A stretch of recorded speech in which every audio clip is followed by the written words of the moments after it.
पूरा मामला है जो प्रेस कॉन्फ्रेंस की जा रही है? ये देखिए, जनपद सहारनपुर में विगत कुछ काफ़ी दिनों से मोटरसाइकिल चोरी की जो घटनाएं थी वो काफ़ी बढ़ गई थी, जिस पर कि एसएसपी महोदय द्वारा ये बाइक चोरों के खिलाफ अभियान चलाया गया था। इसमें इंस्पेक्टर गंगो द्वारा बहुत कुशल कार्य किया गया है। उनको मुखबिर की सूचना मिली थी कि कस्बा गंगो से जो तीतरो की रोड जाती है उस पर एक मकान में कुछ बाइक चोर आके रुके हुए हैं।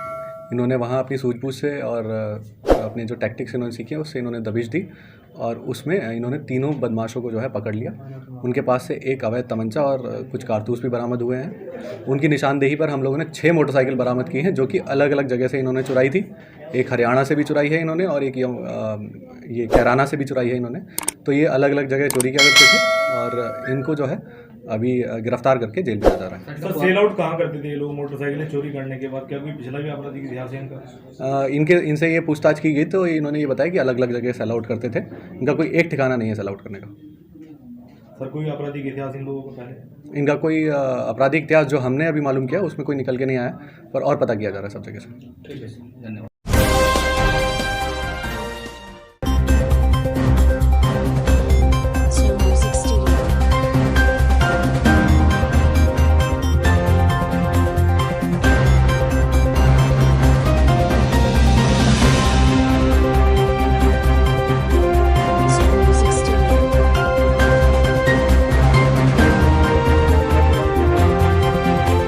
आशा त्रिपाठी, जिला कार्यक्रम अधिकारी सहारनपुर। क्या कार्यक्रम दे रहे हैं? हमारे यहाँ जो आंगनवाड़ी कार्यकर्तियाँ काम करती हैं ग्रामीण अंचलों में और शहरी क्षेत्रों में भी हमारी स्लम एरियाज़ में आंगनवाड़ी केंद्र संचालित है।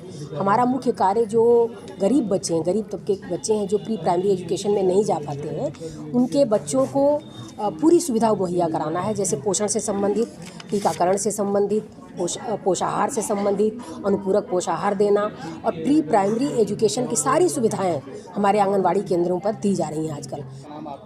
मैं पुष्पेंद्र सिंह, जिला प्रोबेशन अधिकारी, महिला कल्याण विभाग की तरफ से आज हक की बात जिलाधिकारी के साथ एक कार्यक्रम का आयोजन माननीय मुख्यमंत्री जी के निर्देश पर किया जा रहा है, जिसमें मुख्यतः महिलाओं और बालिकाओं से संबंधित किसी भी प्रकार की यदि समस्या है तो वो आकर के सीधे जो है अपनी एप्लीकेशन यहाँ दे सकती हैं। और कोई भी महिला या बालिका जो कि किसी भी ट्रेनिंग प्रोग्राम से जुड़ करके अपना खुद के पैरों पर खड़ा होना चाहती है स्वावलंबन के उद्देश्य से, तो ऐसी भी महिलाएं और बालिकाओं से आज यहाँ संवाद स्थापित करके उनको भी विभिन्न प्रकार के प्रशिक्षण कार्यक्रमों में जोड़ने का तथा जो भी माननीय मुख्यमंत्री जी की एक अभ्युदय योजना चलाई गई है जिसमें कि कोचिंग कराई जा रही है नौजवानों को, उस योजना के तहत भी जोड़ करके उनको विभिन्न प्रकार की जो प्रतियोगी परीक्षाएं हैं उनकी तैयारी कराने के उद्देश्य से भी उनको जोड़ने के लिए उनको आमंत्रित किया जाना है। तो उसमें जो है अब तक कुल 8 एप्लीकेशन प्राप्त हुई हैं।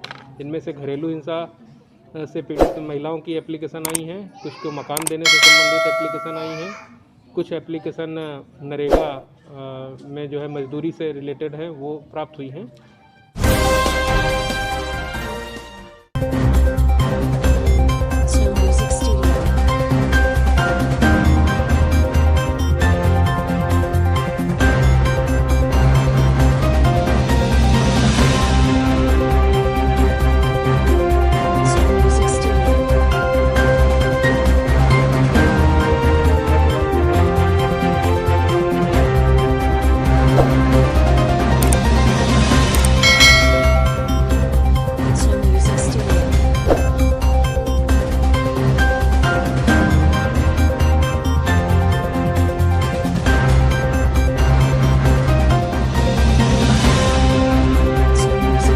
कुमार आज यहाँ पे किस तरह के टेस्ट किए जा रहे हैं?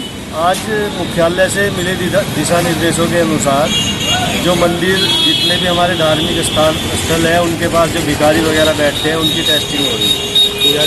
तो ये जहाँ जहाँ मंदिर है वो हर जगह कर रहे हो? सब जगह टीमें हमारी गई हुई है, सब जगह होंगी। अच्छा। अभी तक कितने टेस्ट कर लिए आपने? अभी तक 15 टेस्ट हो गए। शाम तक चलेगा? हाँ, दोपहर तक चलेगा ये प्रोग्राम, क्योंकि दोपहर बाद मंदिर बंद हो जाते हैं दोपहर।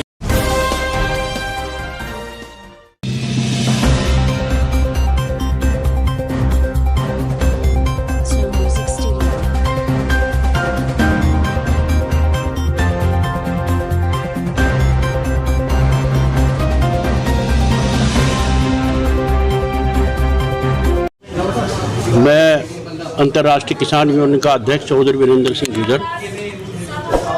और आज हम यहाँ डीएम साहब को ज्ञापन दिया है, लिखित में हमने दिया है।